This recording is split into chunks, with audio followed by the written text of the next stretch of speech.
Hey guys, welcome back to the channel. Tonight we've got a brand new Reddit horror story that's been blowing up in the mails. This one starts completely normal, just an everyday person making a simple decision. But what happens next is genuinely disturbing. I read this one at 3 a.m. and immediately regretted it. So grab your headphones, turn the lights off if you're brave enough, and let's dive in. We're pulling this one straight from our /scary stories, posted by Ep19, and it starts like this. Something has been knocking on my bedroom door every night at seemingly random times. For my whole life, something has been knocking on my bedroom door every night at random times. Sometimes I would hear it at 10 p.m., other times at 4 in the morning. It was never loud enough to wake me, and sometimes if I pulled an all-nighter on my Xbox, I would faintly hear it through my headset. I would only ever hear it whenever it was dark outside. It never bothered me or scared me. My parents told me it was normal and not to worry about it. I trusted them, so I trusted the knocking. My parents would tell me that it would happen to them too, so that always made me feel better. I just had to follow one simple demand. Never acknowledge the knocker in any way. I always thought it was strange, but I've grown so accustomed to it that I hardly even thought about it. It was almost comforting to hear the knocking, a reminder that it was there for me.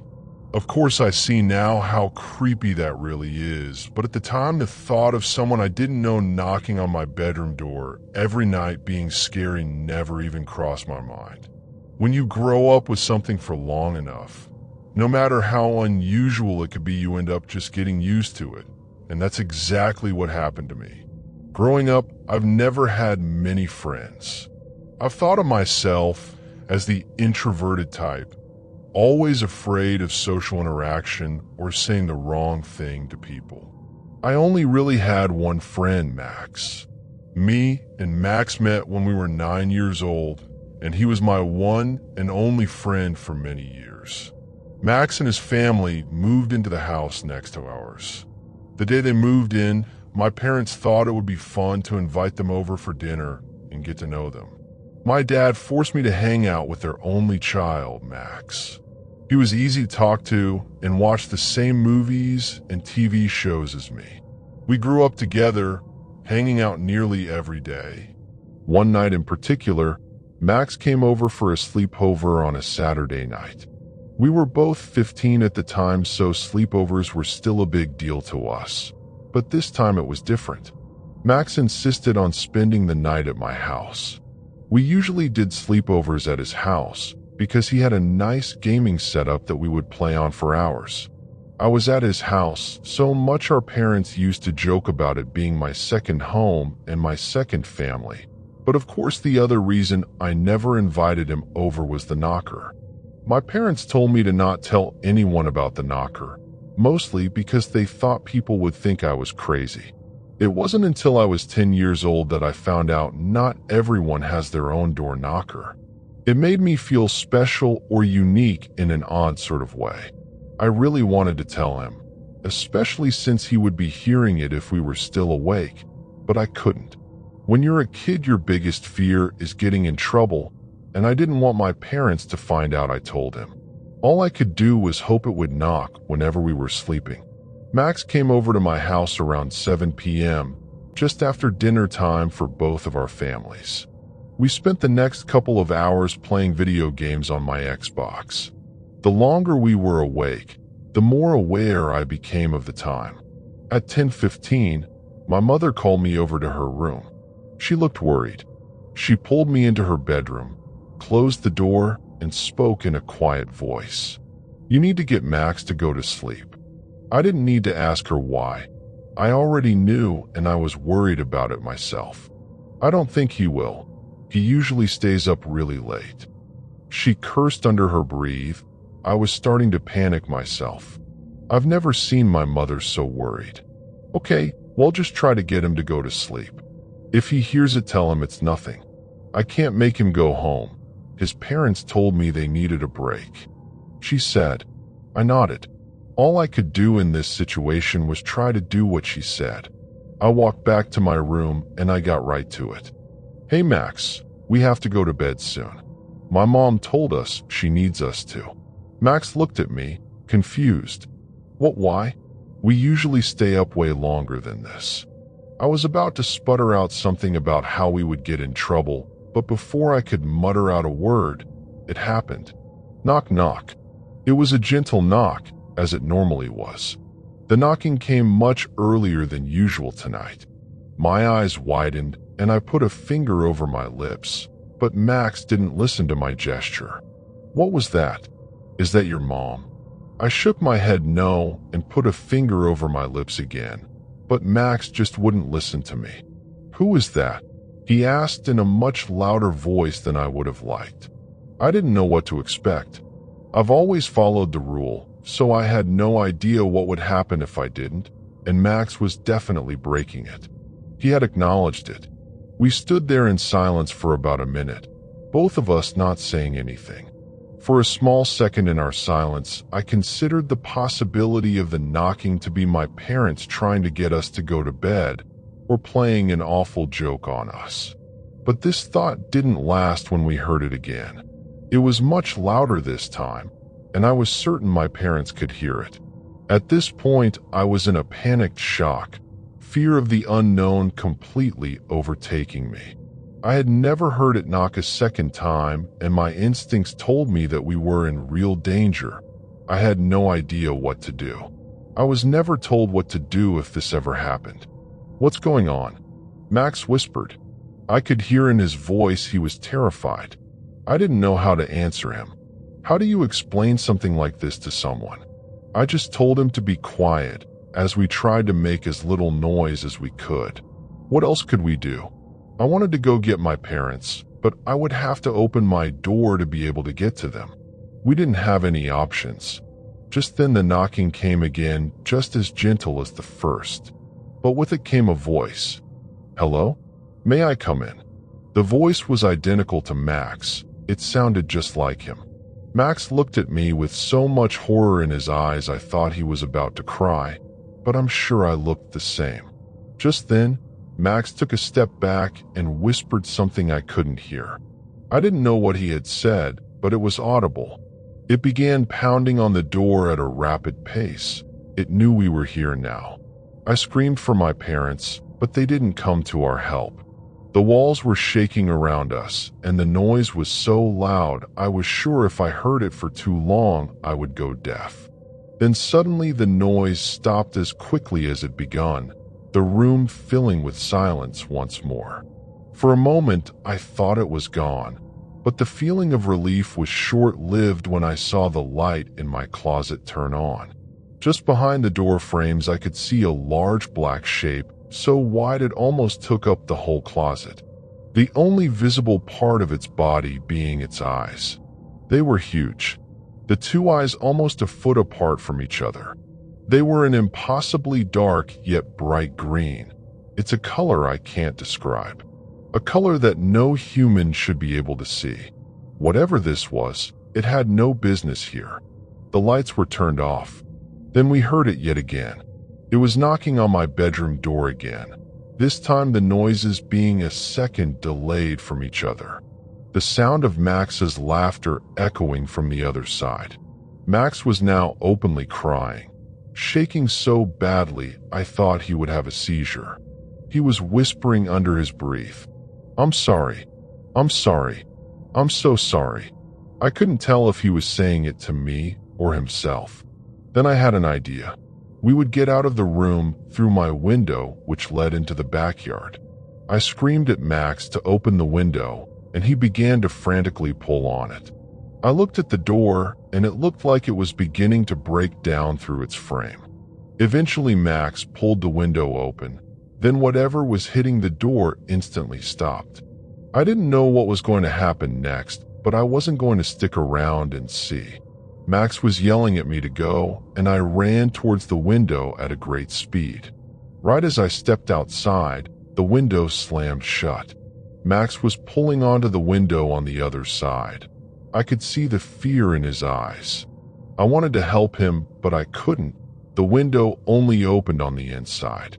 I was forced to do nothing, watch, and hope he would find a way out. I jumped as I heard the door being knocked down from the other side. It was so loud I was sure it woke the whole street. I watched in complete despair as I saw Max for the last time. He was screaming and looking helplessly at me with a kind of desperation and sadness in his eyes I hope nobody has to see. I simply blinked, and he was gone, vanishing as if he never existed in the first place. The whole neighborhood being as quiet as it usually was. I just stood there at the window, frozen. The reality of the situation kicked in after a few seconds, and I ran back inside as fast as my legs would allow back to my room, but I didn't see him. I turned around to see my parents at my door, both of them angry. "What are you doing?" my dad said in a defeated, pissed-off tone. Now I was angry. "What are you talking about? Max disappeared, he's gone." "I was screaming for you guys," I yelled. "Who the hell is Max? Go to fucking sleep. We'll talk about this in the morning," my mom said, sounding even more pissed than my dad. My dad flashed me a look, and with that they both turned around and walked back away. I was left alone in my room, confused and angry. I couldn't sleep for the rest of the night. There was too much to think about. Where did Max go? Why is my mother acting like he wasn't just here? The next morning I tried to explain to my parents what happened, but they claimed they had no idea who Max was. I looked next door to see a completely different family, moved in as if they lived there for years. I couldn't find any pictures me and Max had together, couldn't find him in my yearbook photos, and nobody ever knew who he was after I started asking around. I could never find any trace of him. I've been trying for years. When I became old enough, I moved out and cut all contact from my parents. They didn't help me when I needed them, and they never tried to warn Max or his parents. After the night Max got taken, I only spoke to them when I had to, but they didn't seem to care. I'm much older now, and still we only talk in emergency situations. I never heard the knocking again. It had stopped completely. It was at first difficult to adjust to the new change, but I was happy about it. I still think about Max every day, my childhood best friend. My best friend that nobody remembers. He didn't deserve his fate, and I find myself nowadays wishing I warned him and ignored my parents' rule. I don't know what that thing was, or what its purpose was, but I'm better off not thinking about it. All I know is next time I hear that familiar knock, I'm ignoring it. Alright, if you thought the last one was bad, just wait. This next story comes from our /horror stories, posted by Donovan221, a top 1% poster. And the title alone is enough to make you feel uneasy. My girlfriend started taking art classes. Her paintings are starting to make me uncomfortable. My girlfriend has always been a creative type. When we first started talking, it seemed like the conversation would always shift towards either sketching, drawing, or painting. I found it admirable.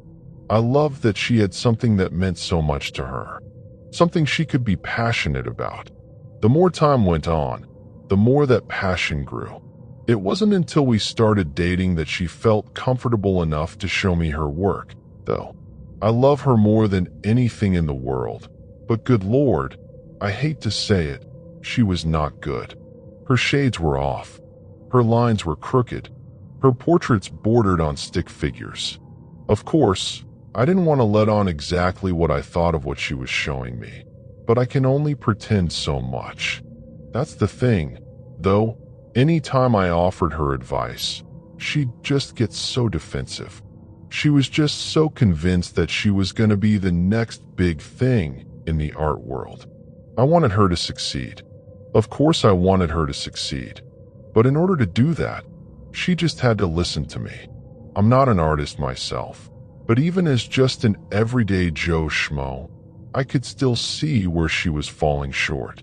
I'd nudge her. critique her in the nicest possible way I could muster. And it only led to her becoming more closed off with her work. Unfortunately, the more closed off she became with her work, the more closed off she became in general. It was like her main talking point. And here I was, feeling like an asshole for taking that away from her. I tried apologizing to her and explaining that I was just trying to help her, but she'd just keep that same blank expression on her face. "I'll try to get better for you." That's all she'd tell me. I wanted to believe her, but it seemed like she wasn't even trying anymore. I never saw her sketching. I never saw her drawing. I never saw her painting. It created this friction in our relationship that made every situation feel tense. We didn't even argue. We'd just try and converse awkwardly before we both went back to our phones. At the peak of her withdrawal, that's when she started taking classes. She didn't seem excited about it. She didn't seem eager to be better. She seemed like she was doing it out of spite, like she was defeated but ready to prove me wrong. She'd be gone 3 days a week from 5 p.m. to 10 p.m., and after about a month of this, she started bringing home her work. She never showed it to me. I'd just find colorful canvases hanging up around the house. In the kitchen, in the living room. Hell, even the bathroom had a few. She had definitely been improving. Her lines were straighter. Her shades were more on point. Her paintings wowed me rather than making me force out a fake smile or a "that's so good, honey." At first, she was bringing home paintings of landscapes, mountain ranges, ocean horizons, forests. Then it turned into infrastructure, castles, mansions, shacks and sheds. Then it was people, the most detailed portraits she had ever produced. Her mom, her dad, her teacher from class. I wish that's where it would have stopped. She had proved me wrong. She had convinced me. She had nothing else to prove. But it didn't stop there. She couldn't have just been happy with the progress she had made.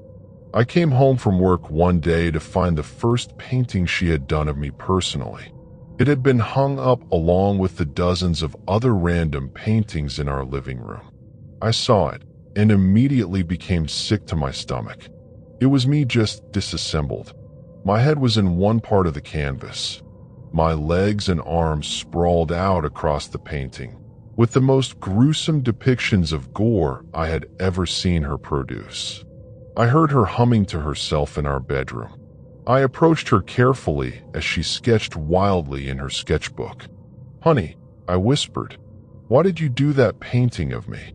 Continuing to hum, without even looking up from her sketchbook, she responded, just how I was feeling today," as she continued scribbling on her page. In the weeks that followed, more and more pieces began to pop up around the house, each one depicting different versions of my death. She never seemed angry or agitated. She just seemed distant but at peace, and that's the part that hurts me. She seemed to have this obsession with dismemberment. In every piece, I was dismembered in some way or another, held together by wires, forced to be a scarecrow. One showed me to be ornaments strewn about a Christmas tree. At this point, there's at least a dozen of them. But that's not the part that concerns me. What concerns me is that I've been waking up with outlines drawn around the circumference of my legs and arms, my neck and torso, like she's figuring out a design. She always denies any involvement whenever I question her. But who else could it be? Does she think that I'll believe I'm just doing this to myself? I don't know what to do. I just wanted her to be the artist I knew she could be. Here's the next one, and this might be the creepiest yet. This story comes from our /NaSleep, posted by Gramapi. My sunburn won't stop peeling. I'm posting this because I need some help. I've tried everything: hot water soak, cold water shower, aloe vera. Let me explain. I recently got back from holiday. It was lovely, great food, and brilliant people. Except for getting sunburnt. I was the only ginger in my friendship group, probably the only ginger on the entire Greek island. But I refused to be left out just because of some sun. I still went to the beach every day with my friends, drinking beers and having a laugh. My friends kept moaning, telling me to put on more sun cream, but I hadn't flown all that way to hide myself in the shade. It wasn't until I got home I realized how badly I'd burnt. I arrived back somewhat pink and tender, radiating heat. I spent the next couple of days lathering up with aloe vera gel. It must have been 2 days later. I was back at work, back to reality, when I started to peel. It started small, pulling thin patches from my shoulders. They came off with ease. It was like taking the screen protector off a new phone. I was engrossed. Then I pulled the perfect part, from the elbow straight down my forearm and over the back of my hand. I laid it out. I stared at it. It was perfect. My hand was wonderful to peel. I'd find an edge beginning to lift and peel it back delicately. I could see my freckles in it, the tiny grooves of my fingerprints, even the way it would stretch around an old scar. There would be a slight bit of tension before release, revealing a softer, newer flesh underneath. I'd taken to rubbing my feet together before bed, scratching away at an itch that I could never quite get. For some reason, I found this comforting. I would drift off softly, chasing the sensation. One morning, I stood with my back to the shower. I'd neglected the loose skin there that I couldn't reach. The water found an opening on my shoulder and ran beneath the skin. I could feel the warm water spreading between my skin and back. It ballooned out and sagged before it finally split. I stood and watched as skin, wasted, washed down the drain. But when I really think about it, that could have been one of my best pulls. From then on, I would pull the unreachable bits with some kitchen tongs and some good stretching in the mirror. For the itch, I rubbed my back against the door frame. I thought about stopping when the lock scraped so hard it drew blood. For a moment, the itch disappeared. I went to work until they asked me to stop coming in.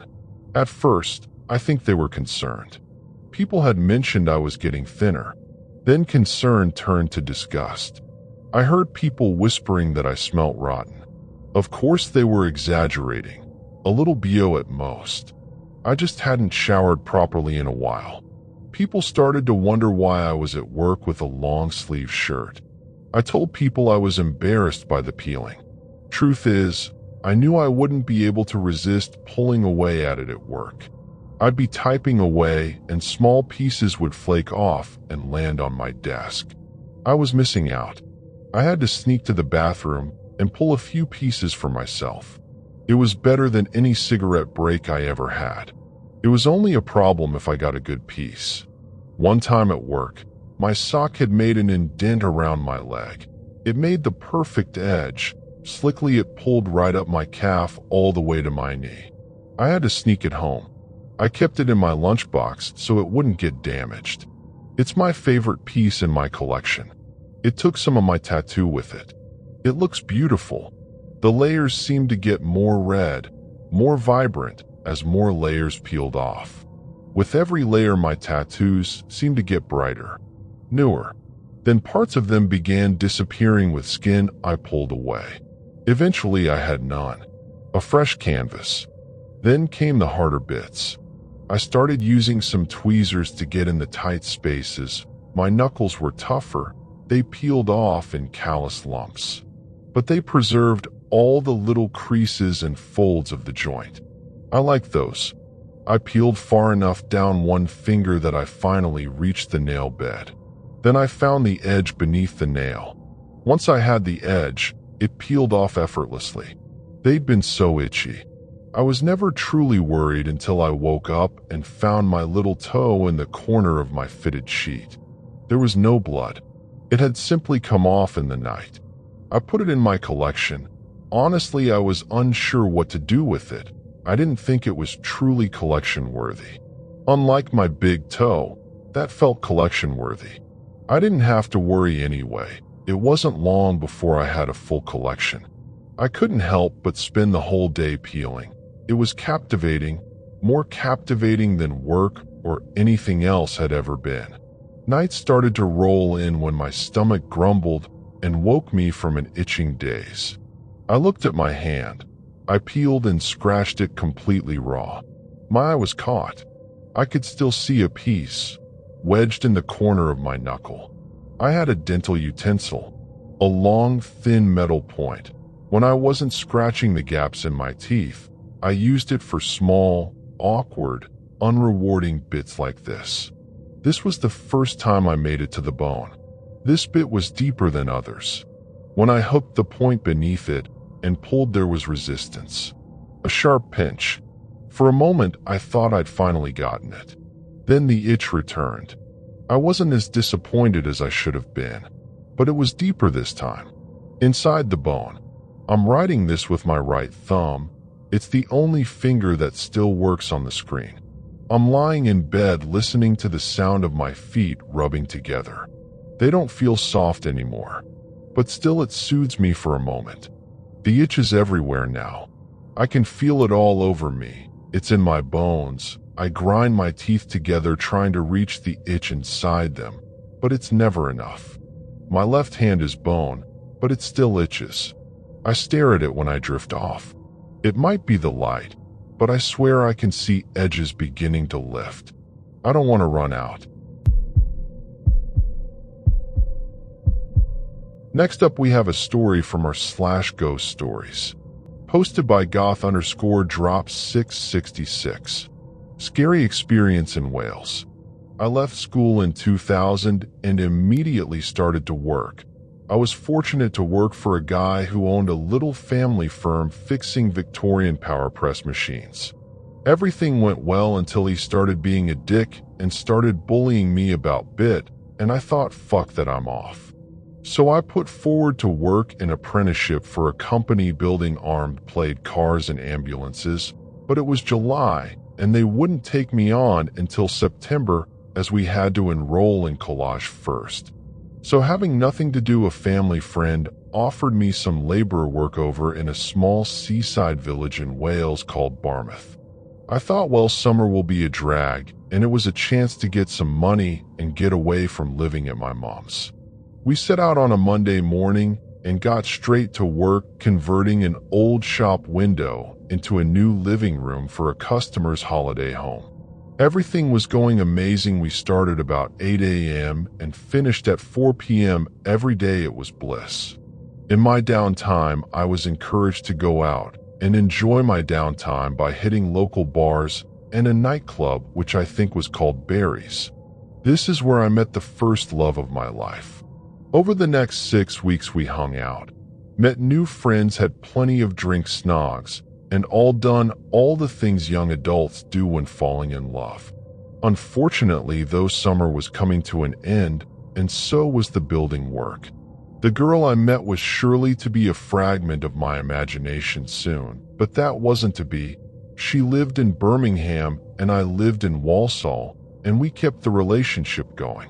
By October, we were with each other constantly, and her parents had taken a liking to me and offered me a trip back to Barmouth to stay at their beautiful cottage, which I accepted in a heartbeat. So about a week later, on a Friday evening, we hot-tailed it to Barmouth.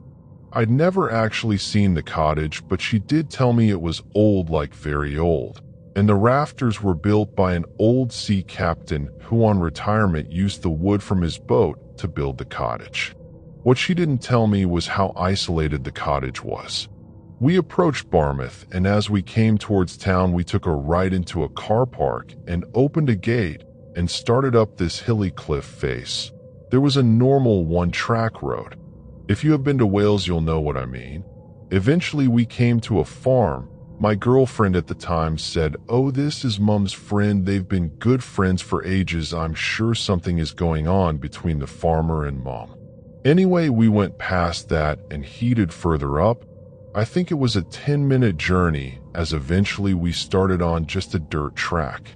We finally reached the cottage, and I remember thinking it was one of the most beautiful, picturesque places I've ever seen.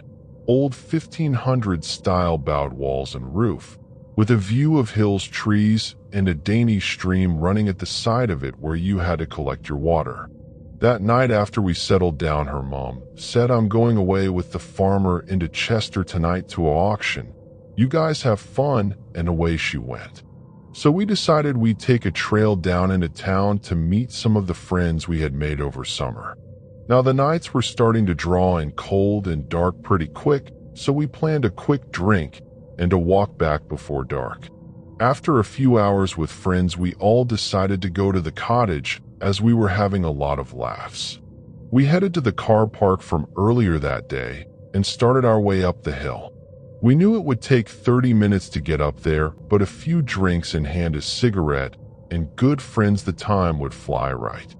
Well, as we started up, one of the members of the group said, "Wonder where he's going." We all turned around and saw right back in the distance a black figure. Nothing out of the ordinary, but they were really far back. So we ignored it, thinking it was a dog walker or hiker. Anyways, about 5 minutes later, one of the guys said, "Geez, he's caught up quick," and we could see a guy all in black, long hair, just powering up behind us. We thought, let's up the pace as it's getting dark, and he kind of looked shifty. But then he disappeared, and all the way up the side of the mountain, we felt like we were being trailed and watched. Although to our left it was a drop, we could see everything to our right with steep uphill gradients and boulders, etc. Odd shrubs, you know. Something felt off, like really off, when you get an ounce of panic or dread. We picked up pace and could see the cottage like a stone's throw away, so we clambered in as quick as we could and bolted the doors. We all looked at each other, and one of the guys said he was going to have us, I think. But I think we all put it down to imagination. He was probably a hiker, right? By now it's getting dark, and if you've ever been in Wales at night, it can be a different dark, not like the dark we get in Walsall, pitch black. Someone suggested we forget about it and play Monopoly. There wasn't a TV, and it was WAP back then, so no internet. We started playing, and I think the time was about 10 p.m.-ish when someone got up to make a drink and looked out the window to see a silhouette of the guy looking at the cottage by a tree. They shouted us in the kitchen, and we all saw him standing looking about 4 meters away. We closed the curtains and checked all the windows fast, grabbed a few weapons, and all sat quiet in the middle of the lounge. It started with scratching at the windows and little taps, then rattling of furniture outside. The windows were thin, we could hear every noise or it was circling the cottage. We were scared, quiet, huddled up together, wondering what it was. We didn't speak, just listening to each other breathing. It went quiet for about 5 minutes. We said, "Has he gone, or what?" Then a mighty bang on the front door, over and over like he was ramming the door. It wouldn't end, went on for about 20 minutes. It started walking around the cottage again, trying windows, but now it sounded animal-like. I think it sounded like a pig crossed with a dog or something. The door started banging again, then silence. We didn't sleep all night, but never heard a sound again. We never spoke to each other and waited until light. We heard 2 voices outside in the morning. We knew it was her mom and farmer. We ran outside, still frightened, couldn't see any evidence of last night, not even a scratch to the door. We told her mom and the farmer. They laughed, and the farmer said, "Was it a full moon?" and drove away. We walked towards the trail to say goodbye to our friends and saw a sheep that looked like it had been attacked recently. It was dead, entrails hanging out. But the farmer said it's probably a fox attack or something. I never went back to the cottage. Not that I didn't want to, but my ex went to uni and I ended up joining the army. We broke up. I think about that night a lot. Alright, we're not done yet. This next story is from our /horror stories, posted by Full Leopard 815, and the title is already giving major cursed object vibes. My mother-in-law gave me a ritual mirror. Most mothers-in-law give you a cookbook. Mine gave me a silver hand mirror, and a 3 a.m. schedule for polishing away the shadows of her son's first wife. I thought it was a joke the first time she handed me the mirror. It was wrapped in yellowing lace and smelled like cold perfume and drawer rot. The frame was silver, heavy, tarnished black around the edges, with little roses carved into the handle. It looked like something you'd find in a dead woman's vanity set. My mother-in-law, Eileen, placed it in my lap the morning after the wedding while my husband was outside chopping wood. "In this family," she said, "we take care of what lingers." I laughed because I didn't know what else to do. She didn't. Then she slid a folded sheet of paper across the table. 3 a.m. Master bedroom mirror first, then the hallway mirror, then the guest room. 7 circles each. Do not look over your shoulder if you hear movement. Do not skip a night for the first month. If the glass fogs, keep going. I stared at the list, waiting for the punchline. Eileen just sipped her coffee. "Daniel should have explained it to you," she said. "Explained what?" "The shadows. That was how I learned my husband had a first wife. Not during dating. Not during the engagement. Not even during the wedding toasts, where his mother cried so hard into a napkin you would have thought she was watching her only son redeemed. No, I learned about the first wife from a handwritten ritual schedule and a mirror cold enough to hurt my palms. I asked Daniel about it as soon as his mother left. He was stacking wood by the porch, sweat darkening the front of his shirt. When I said, "Who was your first wife?" the log slipped a little in his hands. He recovered too quickly. "Her name was Naomi," he said. "It was a long time ago. You never told me you were married before." He kept stacking wood, neat, careful rows, eyes on his hands. It ended badly. That was all he gave me. When I pushed, he smiled in that tired, patient way men do when they want to make your questions seem childish. My mother is dramatic. She fills in silence with folklore. Don't let her scare you. I held up the paper. She gave me a schedule. He laughed. Actually laughed. She did that to Naomi too. There was something wrong with how easily he said her name. Not grief. Not love. Just use. Like Naomi wasn't a person who had once lived and eaten and slept in the house. More like a failed attempt. What happened to her? I asked. She left. That was his whole answer. I asked where she went. He shrugged. She just left. If he had looked sad, maybe I would have believed him. If he had looked angry, maybe I would have believed that too. Instead, he looked annoyed, like her leaving had been inconvenient in the same way a pipe bursts or a dog ruins a rug. That house was already wrong before I knew enough to be afraid. It sat at the edge of a little wooded road, 2 stories, old white paint flaking in strips, deep porch, narrow upper windows. The kind of place people call charming because they only have to look at it in daylight. Inside, it smelled faintly sweet all the time. Not flowers, not food. Something warmer and older, like wet sugar packed into wood. There were mirrors everywhere. Not decorative mirrors, necessary ones. Heavy framed pieces hung at strange heights in strange places. At the turn of the staircase, across from the bedroom door, at the end of the upstairs hallway, where it reflected nothing but the dark mouth of the corridor at night. I asked Daniel why his mother's house had so many mirrors. He said they had belonged to his grandmother. I reminded him we were living in his house, not hers. He corrected me. It's still a family house. That should have mattered more to me than it did. The first night, I ignored the schedule. I woke at 3:07 to the sound of something lightly tapping the bedroom glass. Not the window, the mirror across from the bed. I lay there staring into the dark shape of it, while Daniel slept beside me on his back, his breathing slow and even, and I heard it again. Not loud, fingertips soft, patient. I reached across Daniel and shook his shoulder. He groaned. Eyes still closed. "Do the mirror," he mumbled. I thought I'd heard him wrong. "What?" He rolled away from me. "Just do it." That was the first moment I understood he had not forgotten to explain any of this. He had left it for the house to do.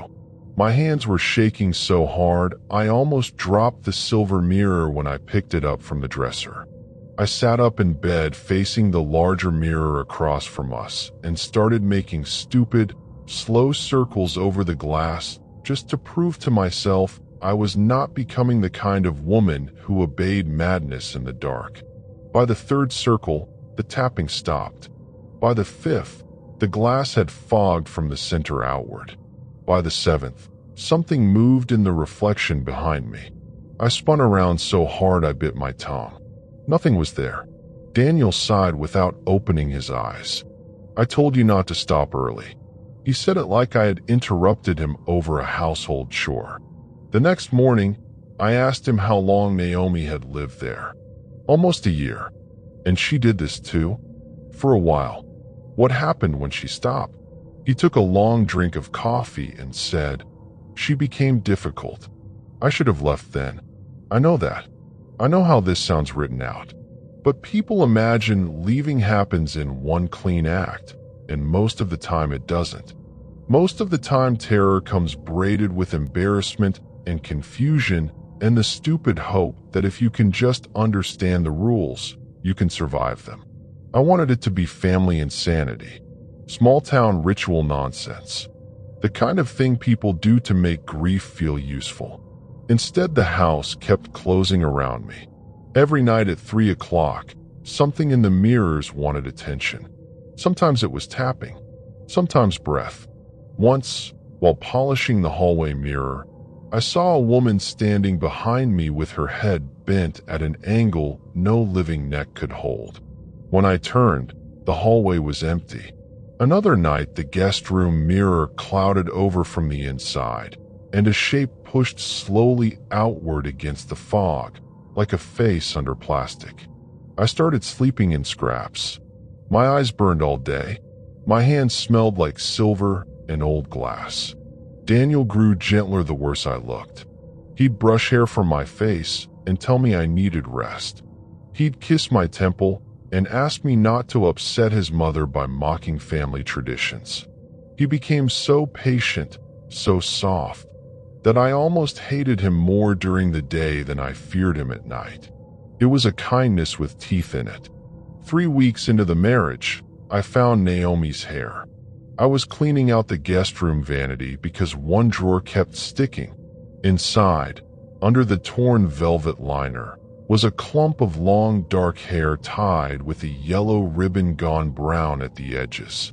Under it was a note folded into a square, so small it took me a second to unfold it with numb fingers.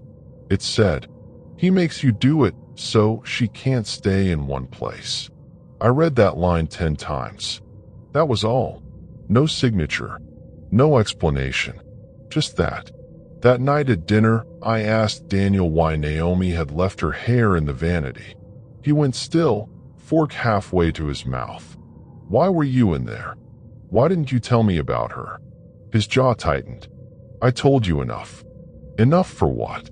His mother answered from the sink before he could. "For a good wife." I hadn't heard her come in. She was standing there peeling potatoes into a bowl like she had always been in the room, like I had somehow failed to notice her. She smiled at me without warmth. "The first month is the hardest," she said. "After that, the house learns your shape." I looked at Daniel, waiting for him to say something normal, something human. Tell his mother to stop. Tell me she was sick. Tell me this was all some elaborate cruelty and not a structure they'd both been living inside for years. He only lowered his eyes to his plate. That was the betrayal, not the mirrors, not the tapping, not the shape in the glass. It was seeing that he already knew exactly what his mother was making of me, and understanding that he had delivered me into it willingly. I started locking the bathroom door. I started sleeping with my phone inside my pillowcase. I started pretending to do the ritual while counting windows, doors, distances. The house got worse when it sensed my resistance. That's the only way I can describe it. Mirrors I had already polished would streak over black again within minutes. I would pass one in daylight and catch a woman in white standing half a second too long after I moved. The upstairs hall smelled sweeter every day, thick and rotten underneath, like flowers on top of meat. On the 29th night, the master bedroom mirror cracked. Not all at once. A soft little sound, like ice giving way in a drink, and then a thin silver line split across the glass from top to bottom. Daniel sat up immediately. For the first time since I'd known him, he looked honestly afraid. He grabbed my wrist so hard I cried out. "What did you do?" "Nothing. You missed one." "I didn't." His mother was in the room before the echo of his voice died. I still don't know if she'd been awake or if she never slept at all. She crossed straight to the mirror, touched the crack with 2 fingers, and then looked at me the way you'd look at an animal that had ruined itself chewing through a trap. "She's settling," Eileen said quietly. My whole body went cold. "Who?" Neither of them answered. The tapping started inside the cracked mirror. Harder now. Excited, Daniel let go of my wrist and backed away from the bed. His mother took the silver hand mirror from the dresser and shoved it into my hands. "Guest room," she said. "Now." I should have run. Instead, I obeyed, because fear is humiliating like that. Because some part of me already knew that whatever waited in that guest room had once been made to wait there for Naomi too. The guest room was freezing. I stepped inside, and the mirror over the vanity was already white with fog. There were words in it. Not neat words. Dragged words. Letters made by something blunt and desperate. "Let me stay." I dropped the hand mirror, and it hit the floor with a sound like a gunshot. Behind me, the bedroom door slammed. Not clicked. Slammed shut hard enough to shake the frame. I ran to it and yanked the knob. Locked. From the other side, Daniel said, calm as prayer, "Just finish tonight." I started screaming. He didn't answer.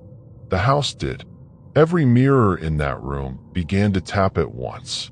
The vanity mirror, the mirrored jewelry box, the little compact on the dresser. Tiny fast knocks from every piece of glass like fingernails wanting in or out. I backed into the bed, sobbing, and looked up just in time to see a woman appear in the vanity reflection. Long dark hair, white nightgown, throat bruised deep purple, eyes wet and furious. Naomi. Not floating, not glowing, not theatrical, just there, as solid in the glass as I was on the floor. She lifted one hand and pressed it flat against the inside of the mirror. Then she looked past me, toward the door, and her face changed. Not anger, pity. That terrified me more than anything else. The glass bulged. I heard a wet crack from inside the wall. Then another. The vanity mirror split open from the center, and black, sweet-smelling water poured down over the table in one sudden sheet. With it came teeth. Not loose teeth. A whole jaw fragment, pale and slick, tumbling out with hair and sludge and years of hidden rot. I don't remember opening the window. I only remember the cold night air hitting my face and my knees slamming the flower bed below. I ran barefoot through the side yard and into the road with Daniel shouting behind me. He didn't chase far. He was too afraid to leave the house. That told me everything. When the police came back with me the next morning, Eileen told them I was unstable. Daniel cried before I did. He said grief had made his mother eccentric. He said Naomi had abandoned him and I'd become obsessed with replacing her. Then they opened the wall behind the guest room vanity. Naomi had not left. Not really. Pieces of her had been packed into the hollow spaces of that house like insulation. Not all of her in one place. That was the ritual. That was why I had to keep polishing the mirrors, so she couldn't gather herself. So whatever part of her remained in the walls stayed scattered, reflected, diluted, pushed from room to room like dust they could manage but never clean. Eileen had done it first after Naomi died. Then Daniel had made me do it, because that was what wives were for in that family. Not love, not partnership, maintenance, containment. I found out later Naomi had tried to leave twice before she disappeared. The second time, Daniel brought her back. The neighbors remembered hearing her cry on the porch. Eileen told them it was a private marital issue and people, being what they are, decided not to interfere. After the arrest, everyone said the same things. He was quiet. She seemed devoted. The mother was peculiar but harmless. That word, harmless. There is nothing harmless about a woman who teaches her son how to keep a wife in pieces. I still can't look into mirrors at night. If I wake around 3 o'clock, I turn every reflective surface in the room face down. Phone, picture frames, makeup compact, anything that can hold a shape. Because the worst part is this. Sometimes, even now, when I pass a mirror too quickly, I see Naomi behind me for half a second. Not begging, watching, like she's still making sure I got out. Or like some part of her is measuring whether I really did. I don't know which is worse. I only know Daniel told me his first wife left too. And just like every other lie in that house, the truth was waiting in the glass. Thanks guys for watching the video. Hope you enjoyed it. And if you're new here, make sure you hit that subscribe button and turn on notifications. Because once these stories get into your head, you're not sleeping tonight.